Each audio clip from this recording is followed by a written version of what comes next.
Welcome to even more stats about the PowerPoint Stickman team.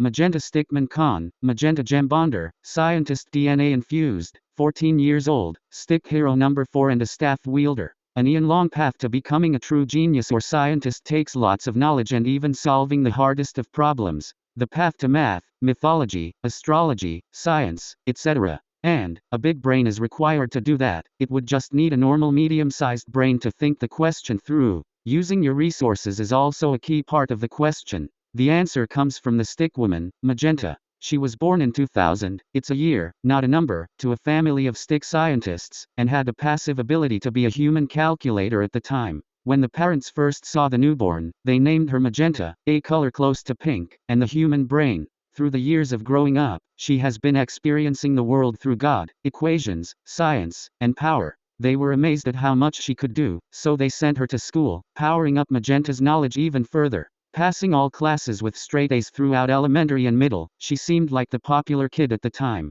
After the parents started noticing her great success, they became so surprised, jaw-dropping on the floor, and immediately signed her up for college. But it didn't end there. As for a Christmas gift, the stick scientist parents built her very own science lab filled with stick and robo-scientists with testing chambers, DNA chambers, science glass bottles, couples of bedrooms, and all sorts of stuff. Magenta was crying tears of joy and rushed to hug her parents for giving her this. She enjoyed it for months, and never seemed to leave the place. She even wanted it to be her own home. When college came up, she usually was doing well, but the worst part was her getting harassed by other students. The college staff did everything they could to protect her, and it worked out all right. She also was getting the attention of other genius people in the college who wanted to invite her to their club and be friends with them. Magenta accepted and said that she wanted to give them a tour of her laboratory, which left them shocked as well. But before doing that, she needed permission from her parents. She went to her parents' home and asked them to see if they wanted to let her college club come and visit her laboratory.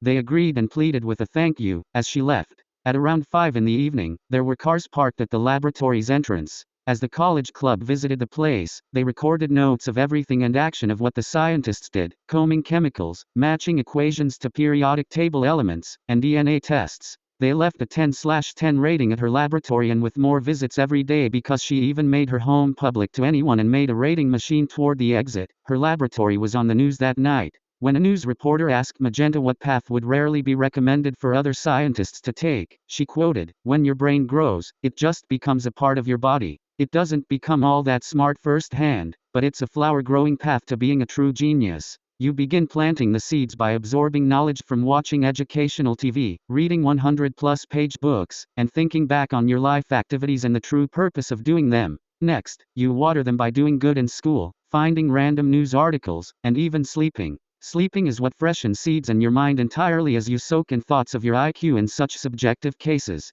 And finally, growing the flower. Praising God for everything He's done to make your life better, increasing knowledge and scholarship even further, and eventually becoming more of a legend of your parallel growth to the success of your favoritism on what you like to do. As the plant grows, so does your life." That was a lot of talking she did, and nearly was out of breath saying that long quote. After the news broadcast, Magenta marked the long quote on the side wall near the chamber room. She went straight to sleep at night. The next day was a very fateful one. At noon, Magenta was writing her creative equations as usual, but until an unveiling, a moving shadow aura flew around the entire stick scientist room and turned it into pure darkness. A few stick scientists and robo-scientists were held against their will, switching into evil versions of themselves, and destroying most of their clones. She was shocked by what noises she heard and went out of her room to check it out. And what she saw was a fight between shadow-infested scientists and regularly created scientists. Magenta couldn't believe her eyes as she tried wiping them, and the battle was still going. She went to call her parents on her cell phone, but they mysteriously didn't answer. Could their phones have run out of battery, kidnapped, or even killed? She went to her parents' house and was surprised to see that her parents were lying on the ground with wounds on them. Magenta tried getting both of them to answer and talked about what caused it. The mother said that both she and dad created an experimental aura for purposely cleaning washing house titles. But the dad also said that there was a weird purple water droplet entering the chamber and that caused it to run wild. It was filling their house with complete shadows and fractured bruises on her parents before it left the house. And before they passed away, the parents said one last thing to Magenta: "You must stop it from covering the world in shadows," the father said. She promised him to stop it at any cost. Also, the mother added, and before you go, there are other family members of the stick scientist that existed long before you. Their names are Silver and Gold. Soon after that, they fell dead. She had beads of tears coming out of her eyes and falling on their shadowed wood title. After minutes of crying, she headed back to her laboratory as quickly as possible and saw that half of the laboratories destroyed, but some stuff remained and some of the scientists survived. She immediately ordered them to track down the aura's location and notify her when they found it. As Magenta was walking back to her room, she got blinded by a bright magenta light. She was surprised to see that a magenta gem had been on her shelf along with her other experiments. When she tried grabbing it, the gem spoke to her about an upcoming evil in her universe and that she had to stop it. It later then started surging its powers through her body, making Magenta both a physical and mental stick scientist to be reckoned with. The gem spawned a lightning splintered staff in her hand, which can be used to fire 5 lightning ball shots in separate succession, and as a melee weapon. She wanted to test it out, so she went into the chamber room and set up the holographic dummies. She tried using her staff the melee way and got it paralyzed, unable to move for a bit. Next, she tried using it the ranged way. Magenta fired 5 lightning shots in succession. She also discovered that in addition, each shot could hit up to 2 enemies, which technically meant that it could hit up to 10 times. And finally, she could use it to do a ground pound that can spread electric cracks on the ground, and anyone near it takes massive damage. That is a powerful move. However, it needed enough power to execute perfectly. When she finished training, she went back to the main room and checked on the whereabouts of the shadow aura. Seconds later, stick scientists might have found him at a warehouse. Magenta told them to prepare the army until there were approximately a quarter of soldiers ready for battle. And after preparing for the quarter, they went to a truck that was earlier secretly stored by her parents. They filled it with many stick and robo-scientists, and a stick scientist as its driver. So Magenta entered the back of the truck and hoped for the best. As they approached the warehouse, she immediately escaped the truck and threw a bomb at the entrance to dispel any laid traps. When they crossed eyes, the battle instantly began. While the normal and shadowed stick scientists and robo-scientists were at war, Magenta wanted to go after the main enemy. So when she tried fighting her way to the generator and finally reached the shadow aura, she instantly charges at it without question, but the aura evades. Then it tried to attack her, but Magenta released a lighting shot at the last second and drove it back.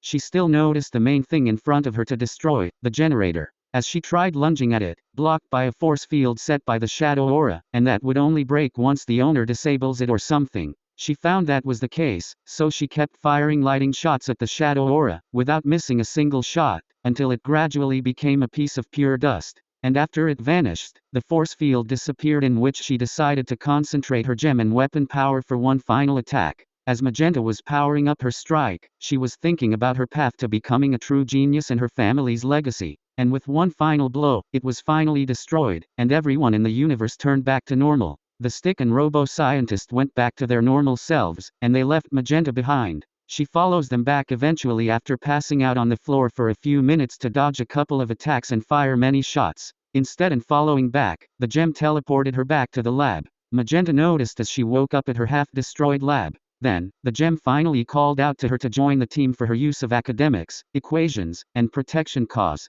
She was determined to join, but before leaving, she told her laboratory creations that she'll be sadly headed off to the team but may return at any point if she felt like it. As the stick and robo-scientists were rebuilding the lab, Magenta used the gem's power to summon a portal in front of her to the Stickman team's dimension. She warped straight to the future, where she found 3 other Stickmen. Black, red, and light blue noticed a magenta portal come through their dimension, saw Magenta, and all unanimously thought of her as their 4th and final member. Finally, the team was complete as they were waiting for their first enemy, which was canonically how their first PowerPoint animation battle created. But still, Magenta was thinking about her mother's words about Silver and Gold being secret family members. Are they real or not?